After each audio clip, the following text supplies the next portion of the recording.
예레미야가 4장 1절에서 2절까지 말씀 묵상합니다.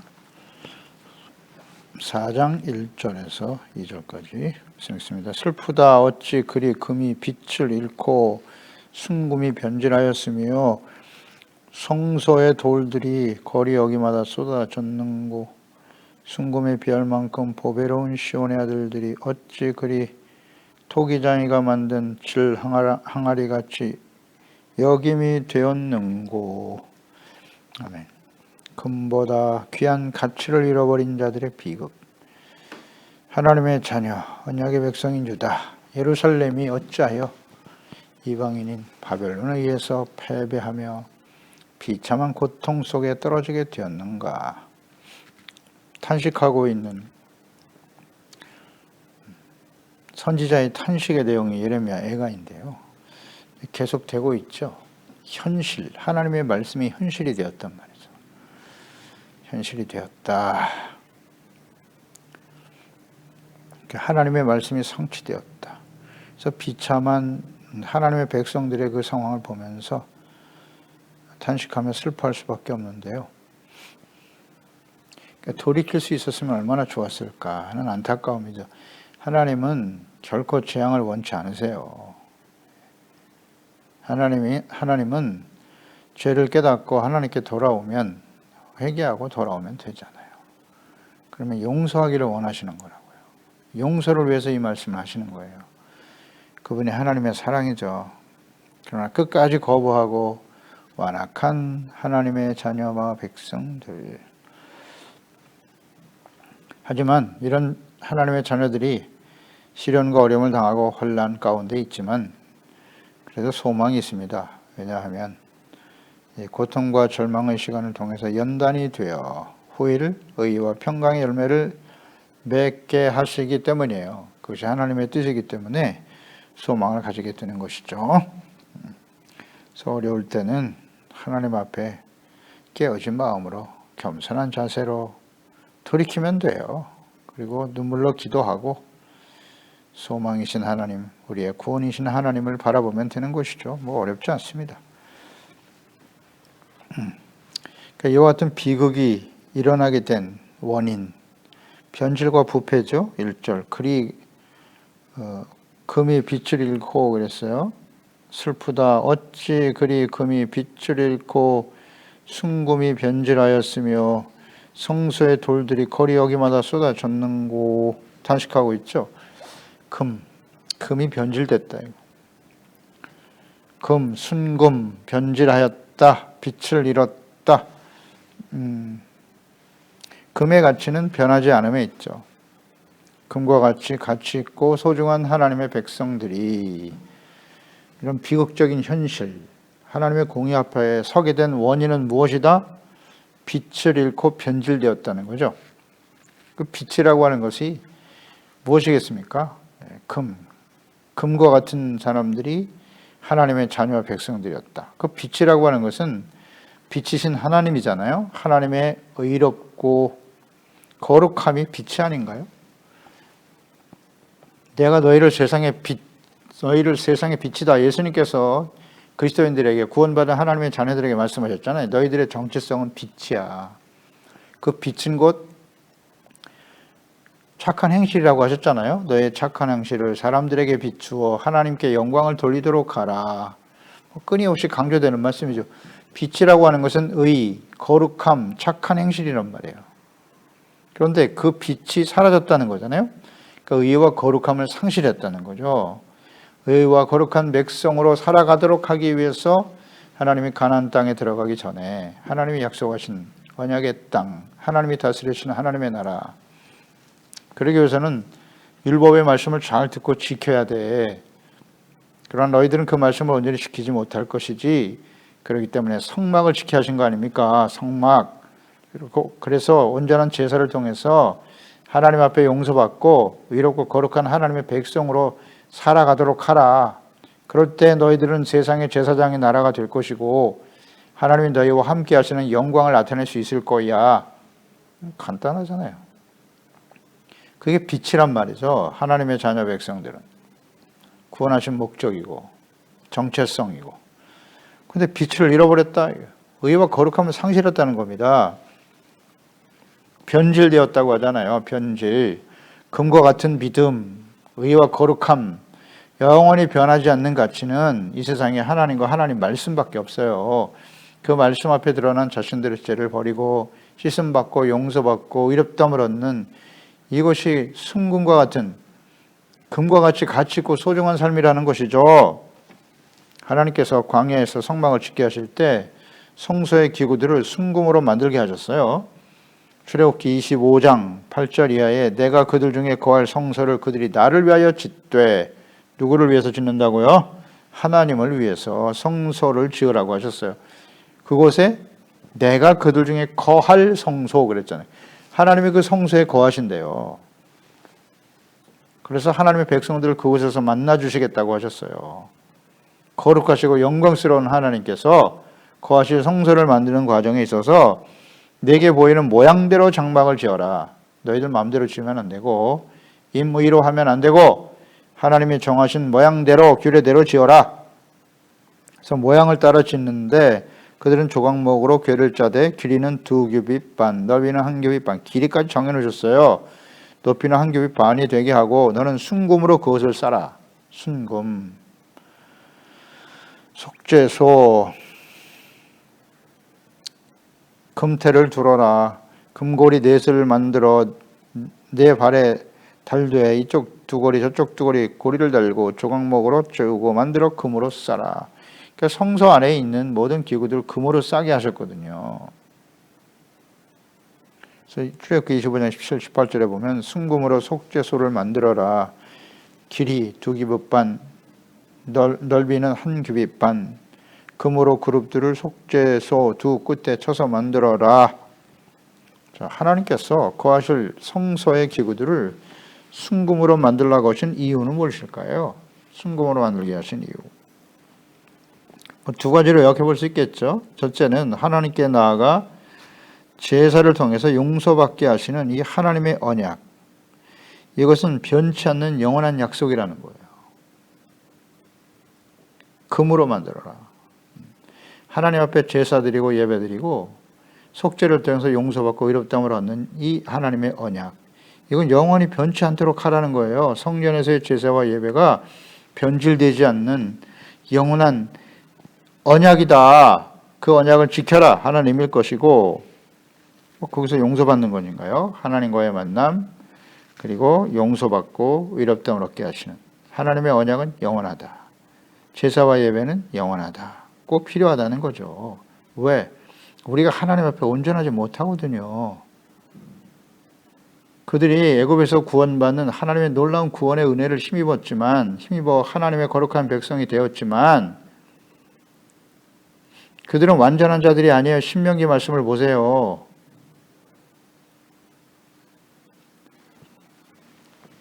성경 전체가 우리에게 경고하고 있잖아요. 교훈을 주고 있지 않습니까?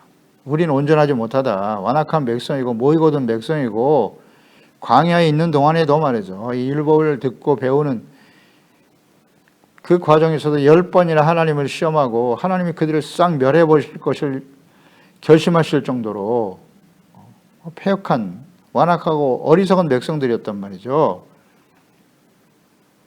그래도 하나님께서 기회를 주시고 오래 참으시고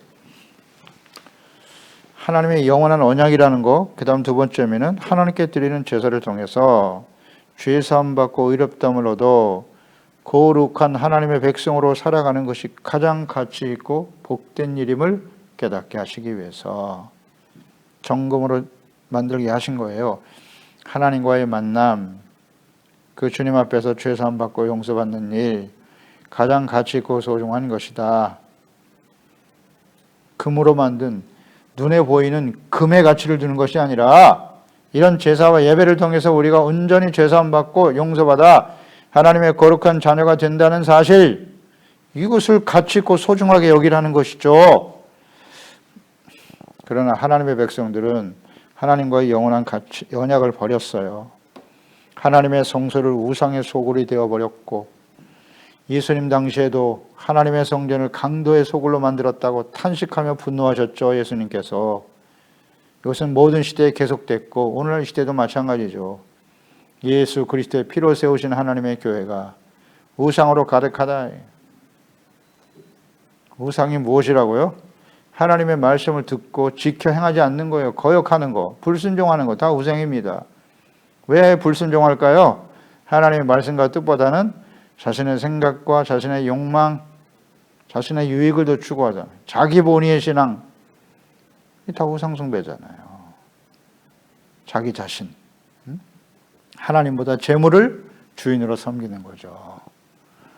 이걸 모르겠습니까? 어렵지 않아요. 그런 우상들이 가득하죠. 하나님과의 영원한 언약을 버렸어요. 진정한 예배의 본질, 예배의 가치는 무엇입니까? 하나님 앞에 나와서 그 말씀을 듣고 죄를 깨닫고 회개하고 돌이키고 용서받고 의와 거룩한 하나님의 백성으로 회복되어 하나님과 화목하는 거잖아요. 이것이 가치 있는 일 아닌가? 근데 예배를 통해서 하나님 앞에 나가 신앙생활하는 목적이 더 많은 재물, 세상에서 권력과 명예를 얻는 일, 그래서 이 세상에서 좀 편안하게 잘 살아보자는 겁니까? 이게 다 우상이죠. 기복신앙 아닙니까? 잘 깨달아야 합니다. 무엇이 가치 있는 일이냐? 이건 속일 수가 없는 일이겠죠. 하나님 앞에서. 하나님 백성들이 이걸 버렸어요. 그래서 영원한 하나님의 언약의 말씀을 버리고 온전한 제사를 통한 용서와 의의 회복, 하나님과 화목되는 일을 버렸습니다. 이 시작은 어디서부터 있냐? 성전을 건축한 솔로몬, 그 당사자였던 솔로몬 왕의 부패와 변절로부터 시작됐어요. 다윗은 정말 진실한 마음으로 하나님의 성전을 건축하려고 했으나 하나님은 거부하셨죠. 내 아들 솔로몬이 성전을 짓게 될 거라고. 아주 순수하고 깨끗한 아들이었죠. 솔로몬 마음이 순수했어요. 부귀 영화 권력을 구하지 아니하고 지혜로운 마음을 구하면서 이 백성들의 죄를 깨닫고 이렇고 거룩한 하나님의 백성이 되도록 왕으로서 그 역할을 다하게 해주세요. 그러기 위해서는 지혜로운 마음이 필요합니다. 하나님께서 기뻐하셨죠. 그래서 성전을 세웠는데 그 성전을 세운 솔로몬이 말이죠.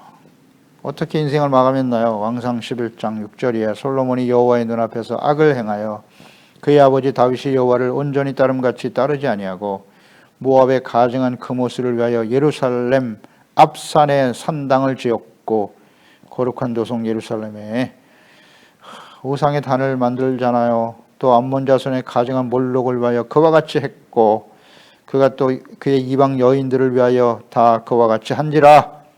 수많은 이방 여인 1000명이나 되는 첩을 거느렸는데 다 이방 여인들이었어. 대부분이. 그들이 원하는 대로 단을 세워줬다는 거 아니에요. 예루살렘에 우상의 단을 그들이 자기의 신들에게 분향하며 제사하였더라. 그래서 하나님 어떻게 하셨나요? 9절에 솔로몬이 마음을 돌려 이스라엘의 하나님 여호와를 떠남으로 여호와께서 그에게 진노하시니라.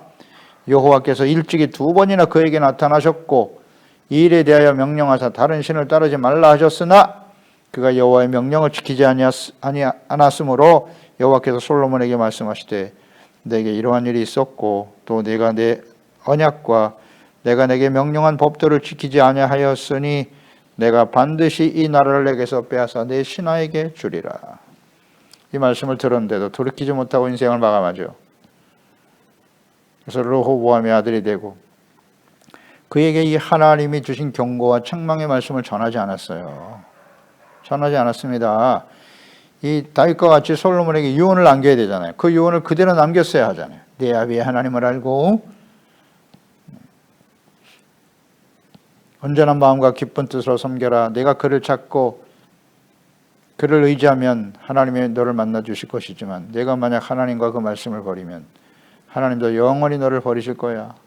이 말씀을 깨닫지 못하고 이 한 세대 지키지를 못하네요. 솔로몬이. 그 지혜로운 솔로몬이 말입니다. 변질되어 끝났어요. 하나님을 경외했던 솔로몬의 부패와 타락. 이게 바로 변질된 금이죠. 그 이후에 모든 시대의 하나님의 백성들이 다 이와 같이 금과 같은 영원한 하나님과의 언약을 버리고 부패했죠. 르호보암 시대의 나라가 둘로 갈라졌죠. 북이스라엘은 10지파, 유다와 베냐민만 남았는데 그 10지파나 올라간, 여로보암이 이끌고 올라간 10지파의 이스라엘 어떻게 됐나요? 금송아지 우상으로 시작하잖아요. 금은 금인데 그 금으로 송아지를 만들었어. 금으로 만들면 다 가치 있는 일입니까? 금의 가치를 두고 살았다는 거예요. 눈에 보이는 금, 세속적인 욕망, 그것이 금이죠. 그것으로 금송아지 우상을 세웠다. 이 소중한, 금과 같은 소중한 믿음, 거룩함과 의롭고 진실한 하나님의 자녀로 살아가는 것이 가장 가치 있는 일인데 그것으로 우상을 만들었다. 이것이 이스라엘의 부패의 본질이었죠. 그것은 그 자손들에게 계속됐죠. 그래서 북이스라엘은 마지막 호세아 왕까지 한 왕도 하나님을 경외하는 왕이 없었어요. 그래서 아수르에 의해서 멸망을 당했고, 그래도 유다에는 성군들이 있었으나 계속 이어지지 못하더라는 거죠. 결국 솔로몬의 길을 가는 거예요. 그래서 이와 같이 되었다. 이 세상에 영원히 변하지 않는 가치는 하나님의 말씀이 하나님과 하나님 말씀밖에 없다는 거 잊지 말아야 돼요. 그래서 고린도전서 13장 13절에 보면 그런즉 믿음, 소망, 사랑 이 세 가지는 항상 있을 것인데 베르마네세, 변하지 않고 항상 존재하는 것이 믿음, 소망, 사랑이래요. 그 중에 제일은 사랑이다. 믿음, 소망, 사랑은 변하지 않아요. 변하지 않는 가치입니다. 중요한 것은 이 믿음과 소망과 사랑의 대상이 누구냐는 거죠. 그것이 자기 자신이며 이거나 혹은 재물이면 재물을 더 믿어요. 하나님보다. 재물을 더 사랑합니다. 재물에 소망을 두고 있어요. 혹은 사람, 자기 자신, 혹은 힘 있는 사람, 나에게 도움을 주는 사람, 거기에 믿음과 소망과 사랑을 두고 있어요. 다 변하죠. 이 세상에 변하지 않는 가치는 없거든요. 변하지가 않는 가치는 꼭 뭐다? 하나님과 말씀밖에 없어요. 따라서 믿음, 소망, 사랑의 근거, 대상은 무엇이어야 하느냐? 하나님이어야 하는 것이죠. 하나님과 영원하신 하나님의 말씀을 믿어야죠. 그 하나님께 소망을 두고 살아야죠. 하나님을 사랑해야죠. 하나님을 사랑하는 것은 그 말씀을 가지고 지켜 행하는 것이다. 어렵지 않죠. 다시 한번 점검해 보세요. 우리의 믿음, 소망, 사랑, 베르마네스, 영원히 변하지 않는 가치라고 하셨는데 그 대상, 근거는 뭐죠? 하나님을 사랑하고 있습니까? 하나님께 대한 그 말씀에 대한 믿음을 가지고 살고 있나요? 하나님의 말씀에 대한 소망을 가지고 살고 있나요? 대부분 자기 자신에게 맞춰져 있다고요. 재물 혹은 힘 있는 세속적인 권력이나 명예, 나에게 도움을 주는 사람, 대부분 거기에 초점 맞추고 있죠. 근데 다 변해요. 변하지 않는 가치는 세상에 없어요. 없습니다.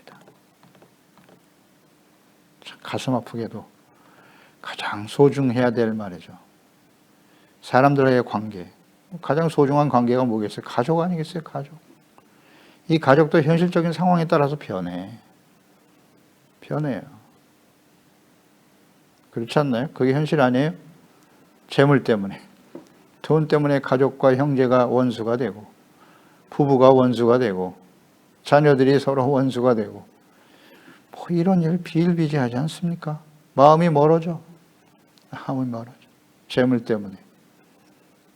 자신의 뜻과 다르다 이거예요. 다 변해요. 다 변해. 오직 하나님의 말씀, 하나님께 대한 진실한 사랑, 이게 소중한 거죠. 부패하고 변질된 하나님의 자녀들을 회복시켜 온전하게 하시기 위해서 하나님께서는 환난과 징계를 당하게 하시는 거예요. 어렵지 않죠. 하나님은 우리의 마음을 연단하시는 거예요. 도가니로 은을 연단하죠. 풀무로 금을 연단하지만 하나님은 우리의 마음을 연단하시는 분이라고. 그런 과정을 통해서 우리는 온전해질 수 있어요. 욥기 23편 10절이죠. 23장 10절. 그러나 내가 가는 길을 그가 아시나니 그가 나를 단련하신 후에는 내가 순금같이 되어 나오리라. 아멘. 단련과 시련을 주시는 목적은 우리의 마음이 뭐 세상의 가치고 명예와 영광을 얻는다는 뜻이 아니고요. 하나님 우리의 마음을 연단하신다는 거 잊지 말고, 마음을 연단하신다는 게 무슨 뜻이냐. 베드로전서 1장 6절로 9절. 그러므로 너희가 이제 여러 가지 시험으로 말미암아 잠깐 근심하게 되지 않을 수 없으나 오히려 크게 기뻐하는도다. 너희 믿음의 확실함은 불로 연단하여도 없어질 금보다 귀하여 예수 그리스도께서 나타나실 때에 칭찬과 영광과 존귀를 얻게 할 것이니라. 예수를 너희가 보지 못하였으나 사랑하는도다. 이제도 보지 못하나 믿고 말할 수 없는 영광스러운 즐거움으로 기뻐하나니 믿음의 결국은 곧 영혼의 구원을 받음이라. 아멘. 우리의 믿음을 정결하게 하시는 거예요. 흠이 없는 믿음으로 바꾸신다는 거예요. 흠이 없는 소망, 하나님의 나라에 대한 소망이죠. 온전한 사랑, 인간적인 사랑이 아니라 자신의 욕망에 기초한 사랑이 아니고 자기 이기심에 기초한 사랑이 아니라 하나님을 진실로 사랑하는 이 사랑으로 바꾸시는 거예요. 그래서 연단이 필요하다는 거죠. 이렇게 순수한 모습, 예수님의 십자가의 보혈로 우리의 잘못된 생각과 삶을, 우리의 심령을 깨끗하게 만드셨잖아요. 의롭다함을 얻게 하셨지만 패역하고 악이 가득한 부패한 이 세상 속에 살다 보니 영향을 받을 수밖에 없습니다. 그래서 끊임없이 우리를 연단해 주시는 거예요. 징계와 시련들을 통해서. 얼마나 감사한 일입니까? 그래서 오히려 크게 기뻐하는도다 그랬잖아요. 우리가 여러 가지 시험이잖아요. 여러 가지 다양한 모습의 니베르사스 프로에바. 그러니까 프로에바냐 텐타시온이냐. 시험은 똑같은 모습으로 다가와요. 그게 텐타시온이 될 수도 있고 유혹의 시험이 될 수도 있고 우리를 온전케 하시는 프로에바의 시험이 될 수도 있다. 그러면 어떻게 그것을 구분할 수 있느냐. 그런 여러 가지 시련이 다가왔을 때 우리가 어떻게 대처하느냐에 따라서 텐타시온이 될 수도 있고 프로에바도 될 수 있는 것이다. 그럼 프로에바는 뭐죠? 우리를 온전케 하는 거거든요. 우리의 믿음을 순전하고 온전하게 만드는 연단되어지는 과정이기 때문에 그건 당연히 기쁨으로 나타날 수밖에 없는 거예요. 신실한 회개와 의의 회복, 정체성 회복, 사명 회복에 힘쓰는 거죠. 겸손하고 정직하게 하나님 앞에 우리의 잘못을 자백하고 시선받고 용서받아 우리의 믿음과 사랑과 소망을 하나님께 두고 하나님의 나라와 의가 우리의 삶의 우선순위가 되도록 바꿔주시는 거죠. 이게 순전한 거죠. 금이죠. 이게 가치 있는 인생이죠. 세상에 썩어질 금보다 더 귀한 믿음, 소망, 사랑으로 의와 거룩함으로 만들어 주시도다. 할렐루야. 그러니까 기뻐하는 거예요. 아멘. 여러 가지 시험과 시련이 다가올 때 우리는 기뻐하고 있나요? 그렇지 못하죠. 내 생각과 뜻대로 내가 원하는 방향으로 현실이 이루어지지 않을 때 어때요 우리는? 마음이 불편하죠. 원망 불평이 나오기도 하고 누군가에게 핑계를 돌리고 전가시키려고 하는 생각이 들죠. 나는 아무것도 잘못이 없는데 나는 운이 없어. 뭐 이렇게 생각하잖아요. 원망하고 불평하고 마음이 불편해져. 그래서 하나님께 나가서 예배드리고 기도하고 말씀 듣는 것도 불편해, 싫어져요. 그건 텐타시온이죠. 기뻐해야죠. 기뻐하고 즐거워해야지. 아, 하나님이 나를 바로잡아 주시는구나. 근데 그게 참 쉽지 않죠. 이걸 깨닫지 못해요. 마지막 심판을 앞두고 있는 교회, 그리스도인들에게 주시는 예수님의 말씀을 들어보죠. 라오디아 교회에게 주신 말씀이잖아요. 계시록 3장 16절 22절 내가 이같이 미지근하여 뜨겁지도 아니하고 차지도 아니하니 내 입에서 너를 터야 버리리라. 예수님의 의지잖아요. 내가 말하기를 나는 부자여 부여하여 부족한 것이 없다 하나 내 곤고한 것과 가련한 것과 가난한 것과 눈먼 것과 벌거벗은 것을 알지 못하도다. 내가 너를 구원하노니 내게서 불로 연단한 금을 사서 부여하게 하고 흰옷을 사서 입어 벌거벗은 수치를 보이지 않게 하고 안약을 사서 눈에 발라 보게 하라. 물은 내가 사랑하는 자를 책망하여 징계하노니. 책망과 징계. 그러므로 네가 열심을 내라 회개하라.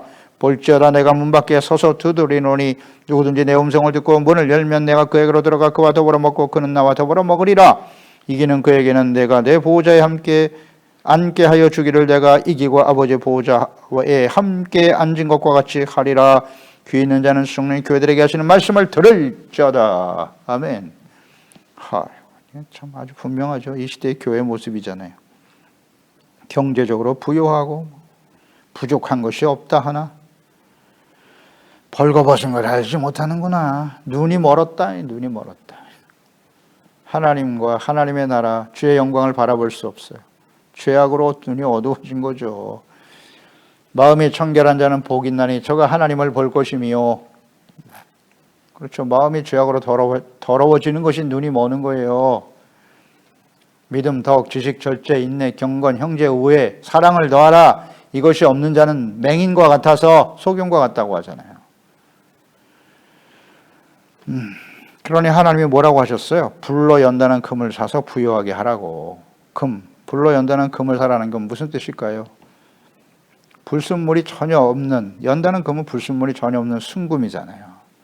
순금이 되게 하라는 건 뭐예요? 흠이 없다는 거죠. 불순물이 없는 거룩하고 의로운 하나님의 자녀와 백성이 되라는 거잖아요. 순결한 믿음을 가진 사람이 부요한 사람이에요. 영적인 부요를 의미하는 거 아니에요? 그런데 이 세상에 더 많은 금과 재물을 얻도록 하기 위해서 그게 나의 삶의 목표고 가치 우선순위인가요? 속일 수 없어요. 하나님 앞에서.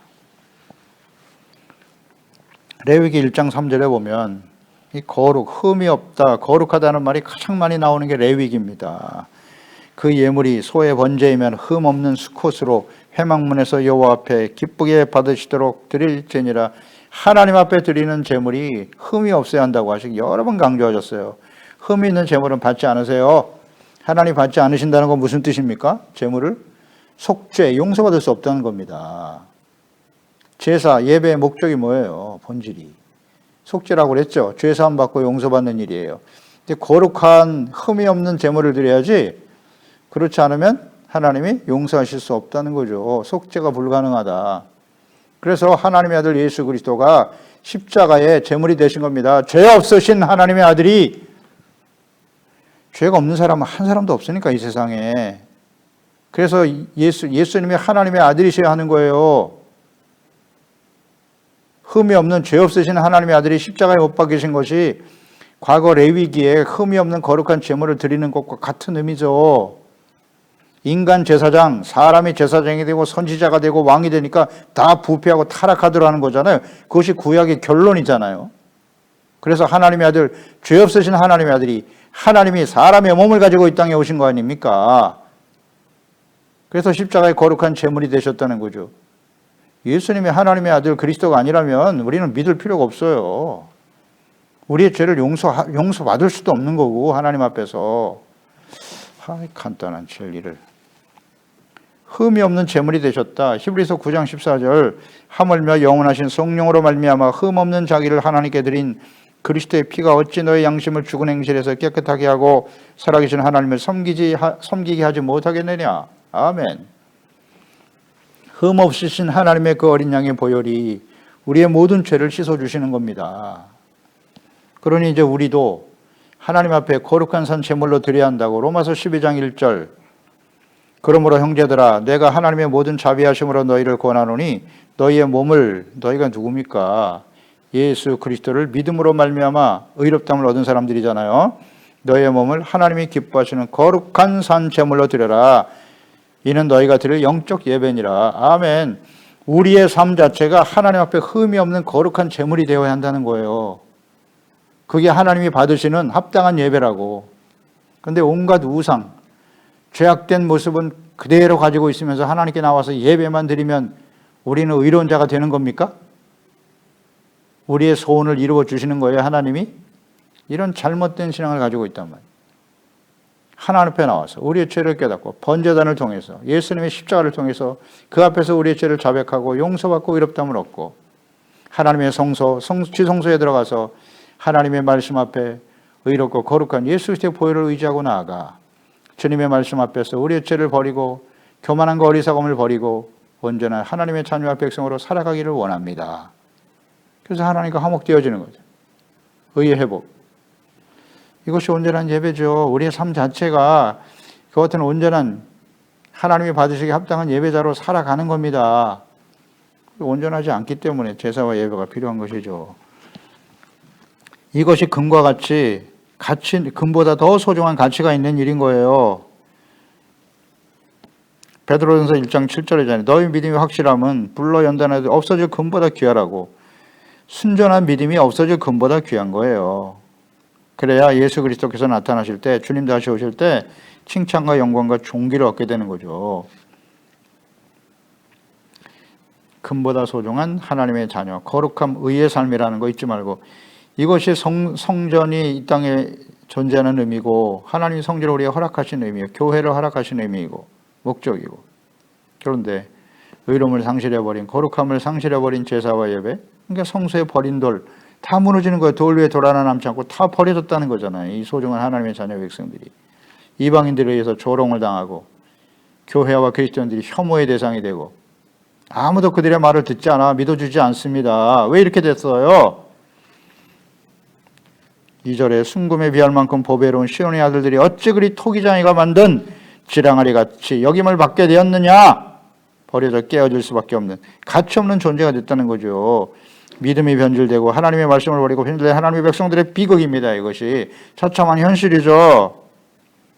썩어져 버린 세속적인 욕망과 인간의 힘을 의지하며 살아가면서 하나님과 말씀을 버리고 불의와 악행을 일삼으며 돌이키지 않은 부패하고 변질된 하나님의 자녀의 백성들이 당하게 될 비극적 현실, 우리는 교훈을 얻어야 됩니다. 마태복음 6장 24절이잖아요.